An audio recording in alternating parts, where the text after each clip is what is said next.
नमस्कार, to the point में आप सभी का स्वागत है। मैं हूं संतोष। तो आज हमारे साथ एक ऐसी शख्सियत हैं जिनकी कहा जा सकता है थिएटर की बात करें यानी कि रंगमंच की बात करें या फिर टीवी की बात करें या फिर विज्ञापन की बात करें, फिल्मों की बात करें, एक लंबा अनुभव है। अलग अलग फील्ड में बात करें तो किसी में 40 साल का, किसी में 50 साल का, किसी में 60 साल का अनुभव। हम बात कर रहे हैं जाने माने रंगमंच के कलाकार, जाने माने फिल्म अभिनेता अनिल रस्तोगी जी का। वो आज हमारे साथ। अनिल जी, बहुत बहुत शुक्रिया, आपने समय निकाला।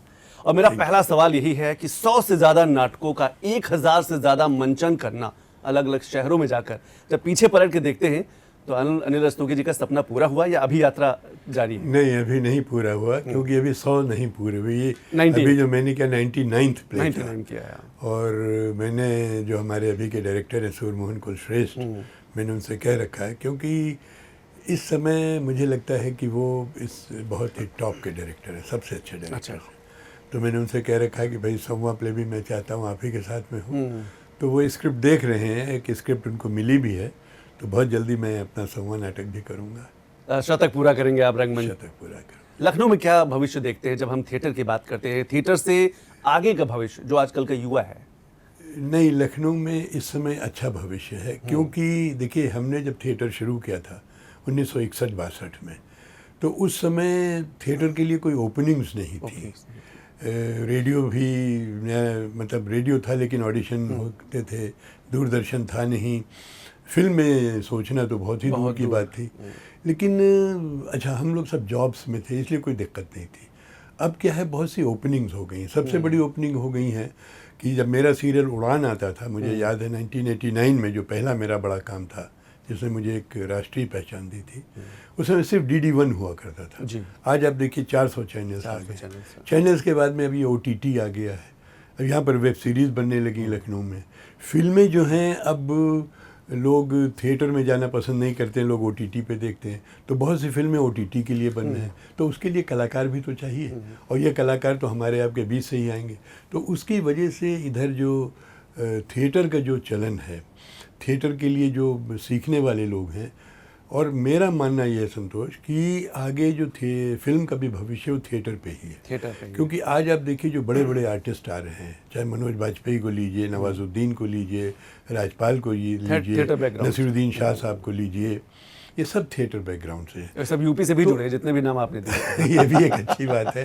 तो उस तरीके से मैं देखता, अच्छा आज यहाँ BNA खुला हुआ है, BNA की कई ब्रांचेस हो गई हैं। हालांकि BNA उतने आर्टिस्ट नहीं दे पा रहा है, भाई 20 एडमिशन्स होते हैं एक साल में, कई उसकी ब्रांचेस खुल गई हैं। तो अब लोगों ने वर्कशॉप शुरू कर दी हैं, तो लोग चाह रहे हैं कि हमें ट्रेनिंग मिले, और ट्रेनिंग करके, क्योंकि देखिए अनएम्प्लॉयमेंट बहुत है हमारे यहाँ, तो ये भी एक एम्प्लॉयमेंट का बहुत बड़ा ज़रिया हो गया है कि जब इतने चैनल्स हैं, इतने OTTs हैं, इतने सारे एवेन्यूज़ हैं, तो बच्चे जो, अच्छा मेरा एक मानना है कि हर एक में एक कुछ न कुछ इनहेरेंट टैलेंट होती है, अगर उसकी ग्रूमिंग प्रॉपर की जाए। भाई मैं हर एक को तो नहीं कहता हूँ, लेकिन कुछ लोगों की ग्रूमिंग अच्छी हो जाती है तो वो अच्छे कलाकार बनाते हैं। और इत्तेफाक की बात यह है कि ये स्वांता सुखाए भी है, ये पैसा भी देता है, और जो पहचान देता है सो अलग। हम स्वांता सुखाए पर जरूर बात करेंगे, लेकिन उससे पहले आपने OTT का कई बार जिक्र किया। क्या आपको लगता है जैसे आप जैसे जो सीनियर कलाकार हैं, वरिष्ठ कलाकार हैं, जिनका अपना लंबा अनुभव है, OTT ने फिर एक नई पहचान दे दी? क्योंकि कमर्शियल के इस दौर में ऐसे बड़े कलाकारों का खो जाना आम बात है। ऐसे कई ऐसे चेहरे हैं जो खो गए और को कोई जानता नहीं। OTT ने एक नई पहचान दी है ऐसे कलाकारों। बहुत ज़बरदस्त। मैं आपको बताऊं, आश्रम वेब सीरीज़ से ने मुझे एक बहुत बड़ी पहचान दी। इसके अलावा मैंने और भी वेब सीरीज़ की, जैसे द सूटेबल बॉय या ताली, एक ही आज सीन है मेरे, लेकिन ये सीरीज़ इतनी पॉपुलर है। जैसे आज ही मैं एक वेब सीरीज़ की मैं डबिंग करके आ रहा हूँ। तो ये जो वेब सीरीज़ हैं, वेब सीरीज़ को लोग अपने मोबाइल पे भी देख लेते हैं आसानी से। आप डाउनलोड करिए और चैनल पे देख लिए। तो इस वजह से जब लोगों को घर बैठे इंटरटेनमेंट मिल रहा है, और उसमें भी आप देखिए सीरीज़ बहुत अच्छी अच्छी आ रही है, जो कि हमारे जो समाज से रिलेटेड हैं, हमारी जो प्रॉब्लम्स हैं उनसे रिलेटेड हैं, तो इसलिए लोग उनको पसंद कर रहे हैं और वो आ रही हैं। और मुझे लग रहा है कि धीरे धीरे यही जो बच्चे नए आ रहे हैं, यही अपनी पहचान बनाएंगे। आप देखिए कि वेब सीरीज़ के ज़रिए कितने लोग, मैं वो गांधी जो है, प्रतीक गांधी के साथ मैंने एक फ़िल्म की थी, भवई नाम से मैंने फ़िल्म की थी। उन्होंने की थी, बहुत अच्छी की थी, लीड रोल किया था, लेकिन उससे पहचान नहीं मिली। एक उन्होंने वो स्कैम वाली सीरीज कर ली, ओवरनाइट स्टार हो गए। तो इस तरीके से है। या पंकज त्रिपाठी को देखिए, पंकज त्रिपाठी बहुत अच्छे एक्टर हैं, बड़ी बड़ी फिल्में कर रहे हैं, लेकिन जो पहचान उन्हें मिर्ज़ापुर से एकदम से मिल गई। तो it gives you recognition. Anil sir, एक चीज़ ये बताइए कि लगातार काम करते रहना, सैकड़ों फिल्में, सैकड़ों नाटक, सैकड़ों विज्ञापन करते रहना, ये पहचान और ये सफलता दिलाता है, या फिर कुछ चुनिंदा बेहतरीन चीज़ें करने में आपको सब लोगों को, जो एक्टर हैं उनको सफलता या पहचान मिलती है? देखिए, जाहिर है चुनिंदा काम होता है तो उससे तो पहचान मिलती है, लेकिन इसके अलावा आपको अनवरत रहना होता है, अनवरत काम करते। क्योंकि क्या होता है कि अब जैसे मैं आपको बताऊं, मेरी फिल्म इशकजादे है। अब इशकजादे 2012 में रिलीज़ हुई थी। आज भी मुझे लोग उसकी वजह से पहचानते हैं, लेकिन वो मुझे इसलिए पहचानते हैं क्योंकि मैं बराबर काम करता रहता हूँ। मुझे और भी सीरीज़ में देखते रहते हैं, और भी सीरियल्स में देखते रहते हैं, तो उनको लगता है अच्छा ये तो वो इशकजादे वाले हैं, इसी। तो वो जो आइडेंटिटी आपकी है, जो पुरानी है, वो नयों से रिन्यू होती रहती है। बिल्कुल। एक सवाल और मेरे मन में आ रहा है कि जब एक्टर, थिएटर का जो आर्टिस्ट होता है, पहले विदेश जो यात्रा होती है बड़ी यादगार होती है। थिएटर ने आपको विदेश यात्रा दिलाई, टीवी ने दिलाई, या फिल्म के जरिए आप? नहीं, फिल्म के जरिए। फिल्म के जरिए। हाँ। कैसा अनुभव? कुछ अनुभव? बहुत अच्छा अनुभव रहा। ये फिल्म थी मिशन रानीगंज। हाँ। उसमें मुझे कास्ट किया गया था, वो माइनर्स के ऊपर है। अच्छा। तो ये जो रवि किशन है, इनके फादर को रोल मैंने किया था। अच्छा, रवि किशन जी। हाँ, रवि किशन जी माइनर थे, मैं पुराना माइनर था जिसको एक्सपीरियंस था। तो उसमें मैं करीब करीब 30 दिन मैं यॉर्क में था। तो न्यूयॉर्क में? यॉर्क। अच्छा, यॉर्क में। अच्छा, इंग्लैंड में। इंग्लैंड में, समझ गया। तो वहाँ पर शूटिंग करने के अपने अलग अनुभव थे। आप विदेश में हैं और जब पता चला कि आपको यॉर्क जाना है, अब्रॉड जाना है, तो खुशी हुई? हाँ, क्यों नहीं खुशी, बहुत ज़्यादा खुशी हुई। नहीं, यहाँ भी देखिए, जहाँ तक खुशी की बात है, खुशी तो काम करने से मिलती है। जैसे अगर आपको अच्छा काम मिलता है, मैंने उसकी आकर के शूटिंग फिर यहाँ बिहार बंगाल के बॉर्डर पे भी की। और मैं अभी भी, जैसे 5 साल तो मैं मुंबई में रहा, लेकिन उसके अलावा आज मैं लखनऊ में हूँ। लेकिन तभी मैं ट्रैवल करता रहता हूँ। कभी अभी मैं जयपुर एक दिन के लिए गया था, फिर एक दिन के लिए जोधपुर गया, बनारस जाता हूँ। तो शूटिंग चलती रहती है, और हर जगह जाने का एक अपना अलग आनंद तो होता ही। अलग आनंद। क्या ये मिथक है कि मुंबई में ही जाके काम मिलेगा? आजकल के यूथ में ऐसा है कि हम मुंबई सबसे पहले पहुंचते हैं, लोग पहुंचते हैं, फिर सालों साल उनका संघर्ष चलता है। क्या मुंबई में ही काम मिलेगा? नहीं, ये था एक ज़माने। अच्छा। लेकिन अब ऐसा नहीं है। मैं जानता हूँ लखनऊ के हमारे बहुत से कलाकार हैं जो अपने किन्हीं फैमिली कंपल्शंस की वजह से जा नहीं सकते थे। बहुत अच्छे अच्छे, मुझसे भी अच्छे अच्छे कलाकार यहाँ पर हैं, और वो काम कर रहे हैं, उनको काम मिल रहा है। तो ये जो मिथक एक ज़माने में था। एक ज़माने में था। जैसे मैं तो आपको बताऊँ, मेरे साथ तो ये हुआ कि I was almost nearing 70 years. जब मैंने इशकजादे की थी तो मुझे बॉम्बे से कॉल आई। एक कलर्स पे एक सीरियल आता था, ना बोले तुम न मैंने कुछ कहा। बिल्कुल। तो जब आई तो मैंने ऑडिशन भेज दिया। ऑडिशन क्या देना था, उन्होंने अप्रूव, चैनल ने पहले से कर रखा था मेरी फिल्म देख करके। उन्होंने कहा बम्बई कब आ रहे? अरे मैंने कहा मैं बम्बई आ रहा हूँ, आप लखनऊ आओ। हाँ। मैं इस उम्र में बम्बई आऊँगा 70 साल की उम्र में? कहने नहीं सर, ये तो डेली सोप है, आपको डेली सोप शूट करना है। तो मेरे बेटे ने कहा पापा आपको शौक है, चलिए चलते हैं। वहाँ देखा तो साहब बड़ा ग्लैमर लॉन्च, उसका पार्ट 2 का लॉन्च हो रहा था। तो फिर I stayed there for 5 years. लेकिन अब क्या है कि अब डेली सोप वगैरह से मेरा मोह भंग हो गया है। डेली सोप वगैरह में बहुत ज़्यादा क्रिएटिविटी नहीं रह गई है, जैसे वो रूटीन का रह गया है। तो अब मैं आज भी मेरे पास डेली सोप्स के भी ऑफर आते हैं, बट आई रिफ्यूज़ देम। लेकिन अच्छे काम किसी टीवी कॉमर्शियल का आता है, किसी फिल्म के लिए आता है, किसी वेब सीरीज़ के लिए आता है। अभी जैसे रक्तांचल 3 अब शुरू होने जा रहा है। हाँ। मैंने 2 में किया था, तो मेरे पास स्क्रिप्ट आ गई है कि उसको करना है। बल्कि मुझे अपनी नी का ऑपरेशन कराना है, मैं उसी की वजह से रुका हुआ हूँ कि मैं शूट कर लूँ, फिर उसके बाद कराऊंगा। पैसा कहाँ पर ज़्यादा है? OTT में, विज्ञापन में, फिल्मों में? पहचान तो ठीक है, लेकिन मेन काम इंसान पैसों के लिए करता है। देखिए, पैसा सबसे अच्छा तो मिलता है टीवी कॉमर्शियल्स। अच्छा, टीवी कॉमर्शियल्स सबसे ज़्यादा अच्छा पैसा। एक दिन के लिए आपको 50,000 रुपये से लेकर 2 लाख 2.5 लाख रुपए तक, और फिर उसमें एग्रीमेंट होता है, 1 साल का एग्रीमेंट है, फिर जब रिन्यू होता है अगेन यू गेट मनी। और फिल्म में भी पैसा मिलता है। OTTs में शायद कंपेरेटिवली कम है, क्योंकि इसमें तमाम नए प्रोड्यूसर्स जो कि नया इन्वेस्टमेंट कर रहे हैं। तो तो अब ये है कि भाई देखिए, कुछ लोग सिर्फ पैसे के लिए करते हैं जिनको पैसे की ज़रूरत है। मेरे जैसे कुछ लोग हैं जो शौकिया भी करते हैं, क्योंकि भाई सरकार पेंशन देती है, लेकिन मेरा शौक ज़रूर है। तो कभी कभी पैसे कम भी होते हैं तो आई एक्सेप्ट द ऑफर। कभी कोई पैसा फंसा वादा आपसे कुछ और किया गया हो और आपको दिया कुछ अमाउंट, चेक जो चेक मिली हो? में हमारे यहाँ सिंटा जो है बहुत अच्छा, वो एक्टिव रहती है। मैं सिंटा का मेंबर हूँ जी। और सिंटा है, लेकिन एक आध ऐसे लोग हैं दाल में नमक बराबर तो एक आध मिल ही जाते हैं जो जिनकी नीयत खराब होती है। लेकिन एक बात मैं बता दूँ, वो सक्सेसफुल नहीं होते। हाँ, उनकी चीज़ें फिर रिलीज़ होने में बड़ी प्रॉब्लम आ जाती है। क्योंकि जैसे अगर मान लिया हमारे यहाँ ये चलचित्र निगम है, फिल्म बंधु है, फिल्म बंधु से पैसा लेना, फिल्म बंधु पहले उनसे सर्टिफिकेट लेते हैं कि आपने सबका पेमेंट कर दिया। तो ऐसे हैं, इक्का दुक्का है, बाकी मतलब लोग तो हर जगह ही है दुनिया में। तो अनिल रस्तोगी जी, कभी खुद का नहीं सोचा कि खुद की डॉक्यूमेंट्री, खुद के फिल्म प्रोड्यूस करना, खुद का टीवी सीरियल, खुद का प्रोडक्शन हाउस?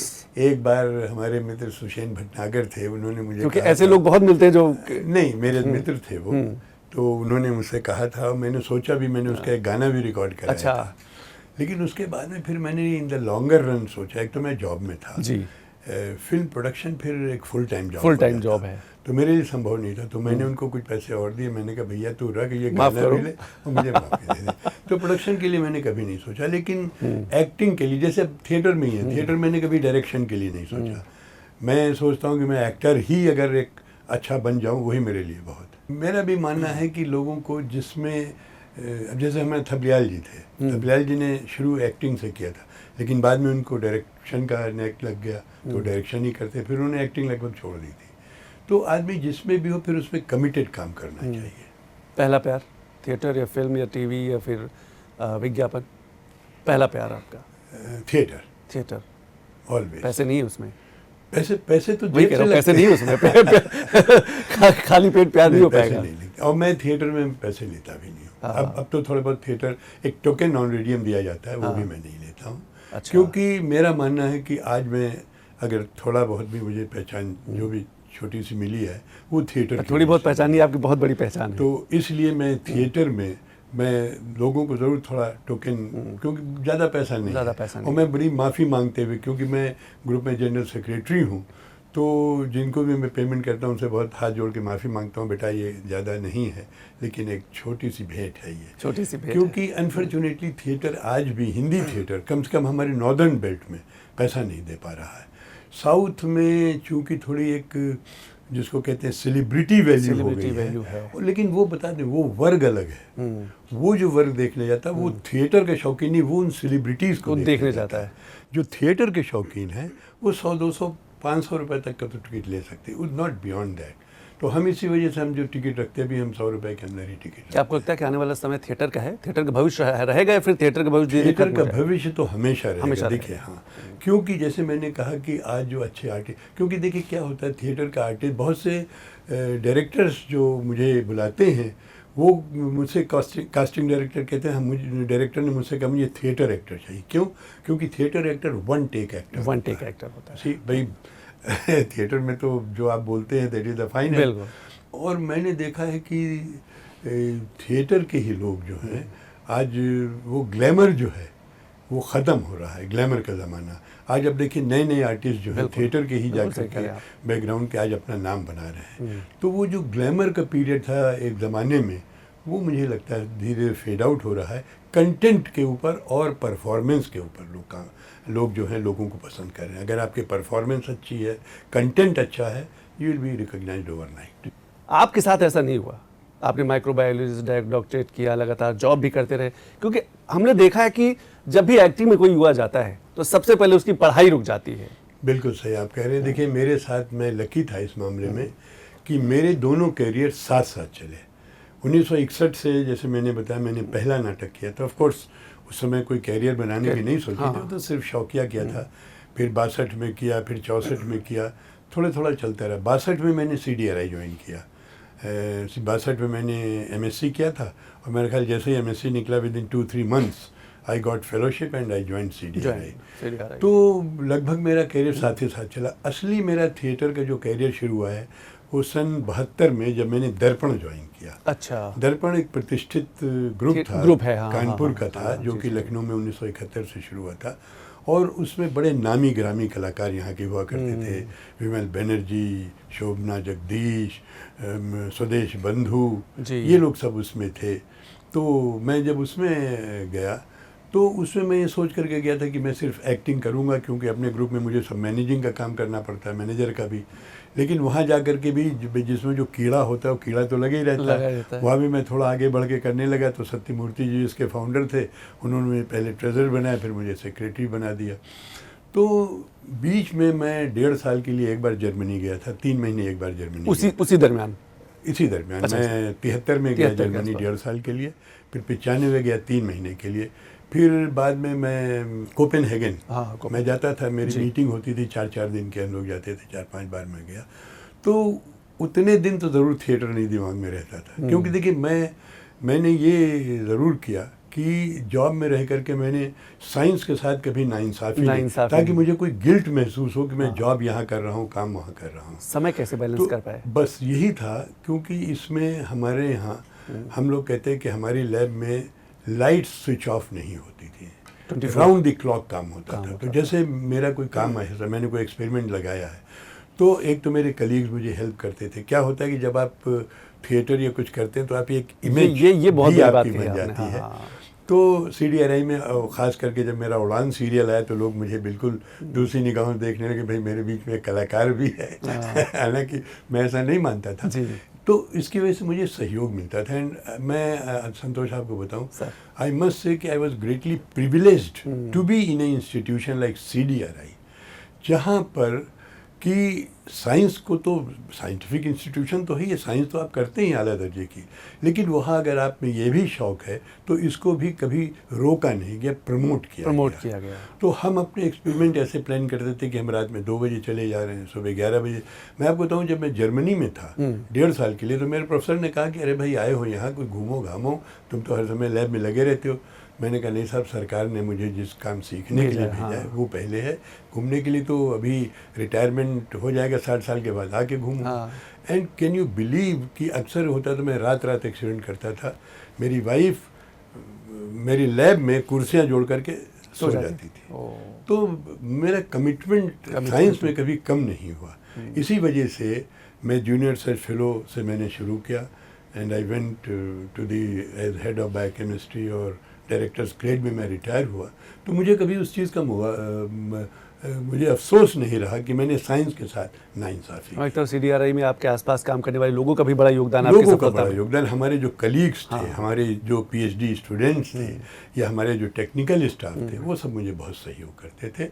इस मामले में जैसे मैंने कहा कि I was lucky to be in CDRI। हो सकता है मैं किसी दूसरे इंस्टीट्यूट में होता तो मैं ये सब नहीं कर पाता। जब हम यूपी की बात करते हैं, यूपी आपने कई नाम पहले गिनाए, राजपाल यादव, नवाजुद्दीन साहब, और आप जैसे जो अतुल तिवारी। अतुल तिवारी।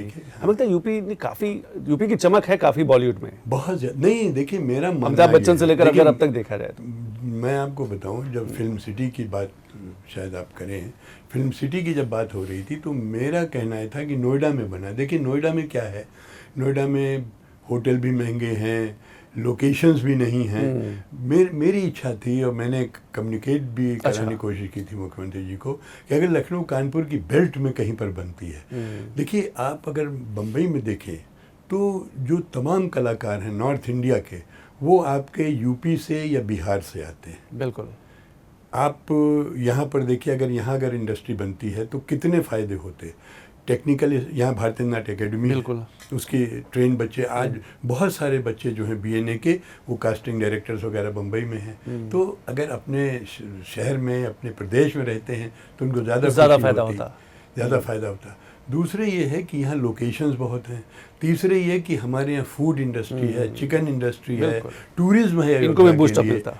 टूरिज्म है अयोध्या के। अब नोएडा से जो जाएगा उसको वो अयोध्या आना मुश्किल होगा। लखनऊ अगर कोई आएगा तो अयोध्या जरूर जाएगा, कोई भी हो, किसी भी काशी है, मथुरा है, काशी है, हाँ। मथुरा। अच्छा, इलाहाबाद, दूसरे प्रयागराज है। हमारे यहाँ फिल्म बनती हैं रीजनल लैंग्वेज की, भोजपुरी वगैरह, जो बनारस गोरखपुर उस वगैरह, बेल्ट में, हाँ। वो भी हमारे नज़दीक रहते नज़दीक आते हैं। हैं। तो इस वजह से इसके बहुत फ़ायदे होते हैं। लेकिन जैसा कि अभी सुनने में आ रहा है कि लखनऊ में भी कुछ बनने की बात हो रही है, स्टूडियोज़ वगैरह बनने की, तो अगर हुआ तो बहुत ही अच्छी बात है और प्रमोट होगा। और जैसे मैंने बताया, नए नए बच्चे आ ही रहे हैं और they are all contributing. South क्यों नहीं गए आप? भोजपुरी गए आपने, बॉलीवुड हिंदी फिल्में की। देखिए, जानने की बात यह है कि अपॉर्चुनिटी मिलने की बात है। एक फिल्म यहाँ बनी थी महेश बाबू की। अच्छा। मैं उसका नाम भूल रहा हूँ, नाम मेरे दिमाग से उम्र की वजह से स्लिप करने लगे हैं। जी। उसमें मैंने गवर्नर का रोल किया था। अच्छा। महेश बाबू तो बहुत बड़े, वो कन्नड़ फिल्म थी। कन्नड़ फिल्म थी। और उसकी मेरा 2 दिन का शूट यहाँ था, 1 दिन का शूट मेरा हैदराबाद में था। और बड़ा अच्छा लगा मुझे महेश बाबू के साथ काम करके। ही बस सो मॉडेस्ट। मैंने उससे कहा, महेश बाबू मेरी आपकी फ़ोटो तो हुई नहीं लखनऊ में। बोले सर यहाँ होगी। तो जब मेरा पैकअप हो गया तो मेरे पास मेरा फ़ोन वैनिटी में रखा था। उन्होंने, सर आपने फ़ोटो तो खिंचाई नहीं। हाँ। तो मैंने कहा, अरे फिर महेश बाबू ने हिंदी में बात की थी? मेरा हिंदी में। अच्छा, हिंदी में बात की। मेरा कैमरा तो उसमें रखा। बोला नहीं, अपने जो सेक्रेटरी था उससे कहा, सर के साथ मेरी फोटो लो और फौरन सर को भेज। देखिए, ये मॉडेस्टी एक बड़े कलाकार की है। अच्छा, मैं ये नहीं जानता था कि महेश बाबू इतने बड़े कलाकार हैं उस इंडस्ट्री के। ये तो मुझे बाद में पता चला। तो देखिए, वहाँ का ये है कि अगर मुझे कोई ऑफ़र आता है तो मैं ज़रूर करूँगा। इत्तेफाक से साउथ की एक फ़िल्म यहाँ बन रही थी, तो उसमें मुझे एक रोल दिया गया। लेकिन पेमेंट जब मैंने उनसे पूछा तो उन्होंने जो एक एक्स्ट्रा का पेमेंट था वो मुझे बताया। अच्छा। तो मैंने उनसे कहा भी, मैंने कहा कि आप एक एक्टर ले रहे हैं या आप एक जूनियर आर्टिस्ट ले रहे हैं? बोले नहीं साहब, मुझे तो एक्टर के लिए यही बताया गया। तो मैंने कहा, मैं माफ़ी चाहूँगा। मैंने कहा, आप थोड़ा विकिपीडिया वगैरह देख लीजिए and then you talk to me. देखिए, कम ज़्यादा पेमेंट हो सकता है, लेकिन आप एक जूनियर आर्टिस्ट का पेमेंट को आप एक एक्टर से मैच करें, वो तो संभव नहीं है। साउथ और नॉर्थ की फिल्मों में या फिर वहाँ के काम में कितना अंतर देख पाते हैं, कंटेंट वाइज, गाने वाइज, स्क्रिप्ट वाइज? नहीं, इस समय तो साउथ की फिल्में जो हैं, they are doing very famous, बहुत ज़्यादा काम कर रही हैं। वजह क्या मानते हैं? और इसी वजह से कंटेंट, देखिए सबसे बड़ी चीज़ कंटेंट होती है। इसी वजह से हमारे नॉर्थ के बहुत से लोग जो हैं साउथ में काम भी कर रहे हैं। रवि किशन ने बहुत सारी फिल्में की हैं, तो ये बात तो है। हालांकि चूंकि मैं बहुत ज़्यादा फिल्में देखता नहीं हूँ, इसलिए बहुत ज़्यादा कमेंट नहीं कर सकता। मैंने अपनी ही आधी से ज़्यादा फिल्में नहीं देखी क्योंकि करने का शौक अलग, देखने का अलग। अगर बॉलीवुड में नज़र डालें तो आपको क्या लगता है कि कौन से ऐसे कुछ कलाकार आप नाम लेना चाहें तो ले सकते हैं जिनमें एक बड़ा पोटेंशियल है, लगता है आपको नहीं ये आगे चल के बहुत अच्छा काम करेंगे? यूथ की बात करें, क्योंकि आपने हर तरीके के यूथ नहीं, देखा है। वैसे यही लोग हैं। जैसे मैंने नवाज़ को बताया, मैंने जब नवाज़ के साथ पहली फिल्म की थी, नए नए आए थे, फिर मैंने देखा है नवाज़ इधर। अभी मैंने एक और फिल्म उनके साथ की, राउतू का राज, वो देहरादून में धनोल्टी में शूट हुई थी मेरी फिल्म। तो he is doing very well. और बाकी यंग लड़के हैं, अब ये बहुत सारे हैं, नाम याद नहीं, नाम मेरे दिमाग में नहीं आ। एक बार फिर लखनऊ की बात कर लेते हैं। लखनऊ में थिएटर है, कहानीकार हैं, कहानी लिखने वाले लोग हैं, शायर है, मुशायरा होता है, लेकिन अभी वो माहौल, वो हब नहीं बन पाया है जिसकी शायद उम्मीद की जाती रही, क्योंकि कल्चर भी बहुत रिच है लखनऊ, उत्तर प्रदेश। देखिए, वो हब इसलिए सरकार का फोकस कम रहा, आपको लगता है ऐसा? देखिए, हाँ, नहीं, सरकार का फोकस फिल्म बंधु की वजह से तो है, लेकिन जैसे मैंने बताया कि अगर यहाँ पर अगर कोई स्टूडियोज़ बन जाते हैं, हालांकि जैसे डबिंग स्टूडियो है, डबिंग स्टूडियो यहाँ हो गई। अब मैं बॉम्बे की फिल्मों की जितनी, जैसे मैंने बताया, सुबह में एक वेब सीरीज़ का डब करके आया, तो डबिंग यहाँ होने लगी। इसी तरीके से अगर यहाँ पर एडिटिंग स्टूडियो भी हो जाए, शूटिंग स्टूडियो भी हो जाए, तो अगर हो जाए तो इससे और प्रमोशन होगा। और मुझे लगता है कि यहाँ जो मैंने बताया बात, लखनऊ कानपुर बेल्ट पे, यहाँ भले ही नोएडा ज़रूर बने, लेकिन हमारा प्रदेश इतना बड़ा है कि हमारे कलाकार जो हैं उनको यहाँ अगर होगा तो ज़्यादा काम करने में मज़ा आएगा और ज़्यादा काम करने का मौका मिलेगा और ज़्यादा डेडिकेटेड वे में वो काम कर पाएंगे। क्या आपको लगता है कि जिस तरीके से कमर्शलाइज फिल्मों का दौर है, दबाव है, प्रेशर है, उसमें कल्चर, फैमिली फिल्में ऐसी पीछे छूटती जा रही हैं? नहीं, हो रही फिल्में। देखिए, ये भले ही ये ग्लैमर फिल्में जो हैं वो अपनी जगह पे हैं, लेकिन अगर कंटेंट या फिर लोगों अच्छा की पसंद भी बदल गई है? बिल्कुल बदल रही, बिल्कुल लोगों की पसंद बदल रही है। आज आप देखिए जो नई नई वेब सीरीज आ रही हैं उनको लोग बहुत पसंद कर रहे हैं। पंचायत जैसी कई पंचायत, मैं नाम ही लेने जा रहा था, पंचायत को देखिए बहुत पसंद की जा रही है। तो इस टाइप की और भी बहुत सारी सीरीज़ हैं जो कि आती हैं। अनिल जी, एक आखिरी सवाल, आज भी ऑडिशन देते हैं? ऑडिशन देने में कोई हिचक तो नहीं? कभी ऐसा तो नहीं लगा कि हम 60 साल का अनुभव है, ऑडिशन नहीं देंगे? देखिए ऐसा संतोष कि टीवी कॉमर्शियल के लिए तो ऑडिशन देना होता है। अच्छा। लेकिन जब लोग मुझे रोल के लिए ऑडिशन कभी कभी मांगते हैं, बहुत से लोग, ज़्यादातर लोग नहीं मांगते, लेकिन जब मांगते हैं तो थोड़ा बुरा ज़रूर लगता है। मैं कहता हूँ यार इतनी मेरी उम्र हो गई, आज 82 साल का हो रहा हूँ, मेरे यूट्यूब पे मेरे लिंक्स पड़े हुए हैं, आप उसको देख के अगर आप नहीं पहचान सकते तो एक ऑडिशन में आप मुझे क्या पहचानेंगे? तो बुरा ज़रूर लगता है, लेकिन अब अगर अच्छा काम होता तो देता भी हूँ भाई।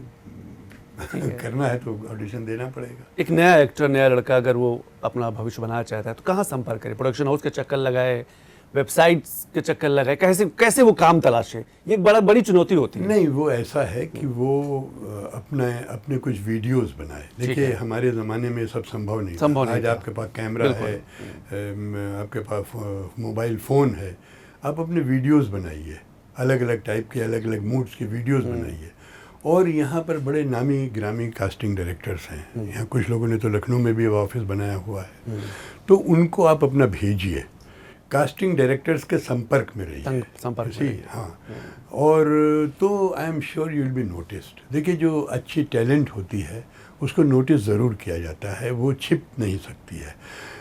हालांकि इसमें थोड़ा सा मेरा मानना है लक भी बहुत काम करती है। देखिए मैं अभी जैसे स्कूलों में जाता हूँ, कॉलेज में, एक फार्मूला बताता हूँ, hard work plus perseverance plus talent multiplied by luck. तो लक का जरूर, लेकिन मेरा 1% या 99%? लक 1% या 99%? नहीं, लक 10%, लेकिन परसिवरेंस, अगर आप में टैलेंट, आप लगे रहिए। देखिए कभी कभी ऐसा होता है, देखिए मैं तो चूंकि बम्बई मुझे बुलाया गया था, मैं गया, तो मेरे पास काम की कमी नहीं थी। लेकिन जो बच्चे नए जाते हैं उनको थोड़ा स्ट्रगल तो करना पड़ता है। आप जब 4-6 जगह ऑडिशन देते हैं तो आई एम श्योर अगर टैलेंट है तो आपकी टैलेंट पहचानी ज़रूर जाएगी। और देखिए कई तमाम नए लोग सब उभर करके इसी तरीके से आए। बिल्कुल, बहुत बहुत शुक्रिया अनिल सर, बहुत बहुत शुक्रिया आपने समय निकाला टू द पॉइंट के लिए। Thank you. तो टू द पॉइंट में आज जाने माने रंगमंच कलाकार और फिल्मी अभिनेता जो हैं अनिल रस्तोगी थे। अगली बार फिर एक बड़ी शख्सियत के साथ आपके साथ मुलाकात होगी, तब तक के लिए नमस्कार।